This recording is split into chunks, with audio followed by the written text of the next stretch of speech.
18 ফেব্রুয়ারি জাম্বিয়ার সাইনোমেটালস copper খনির একটি টেইলিংস বাঁধ ধসে পড়ে।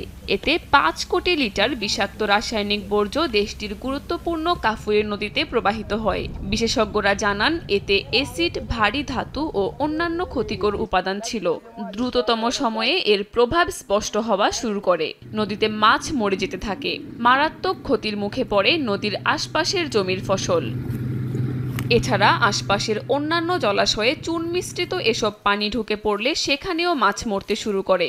আর্থিকভাবে ক্ষতিগ্রস্ত হয়েছেন অনেক কৃষক। পরিবেশবিদরা এই ঘটনাকে বিপর্যয় বলে অভিহিত করেছেন। বিশেষজ্ঞদের মতে এই দূষণের প্রভাব শুধু আশপাশের অঞ্চলের মধ্যেই সীমাবদ্ধ থাকবে না, পুরো ইকোসিস্টেমের ওপর দীর্ঘমেয়াদী প্রভাব ফেলবে এই ঘটনা। It is an environmental disaster. এটি একটি পরিবেশগত বিপর্যয়। সাইনোমেটালস এমন একটি নদী দূষিত করেছে যার উপর লাখ লাখ মানুষের জীবিকা নির্ভরশীল। তবে কাজ শুরু হয়েছে ক্ষয়ক্ষতির পরিমাণ কমিয়ে আনার জন্য। এরই মধ্যে কাফুয়ে নদীর মাছ না খাওয়ার পরামর্শ দিয়েছে কর্তৃপক্ষ। খনি কর্তৃপক্ষ বলছে তারা বাঁধ মেরামত করে পরিস্থিতি নিয়ন্ত্রণে আনার চেষ্টা করছে।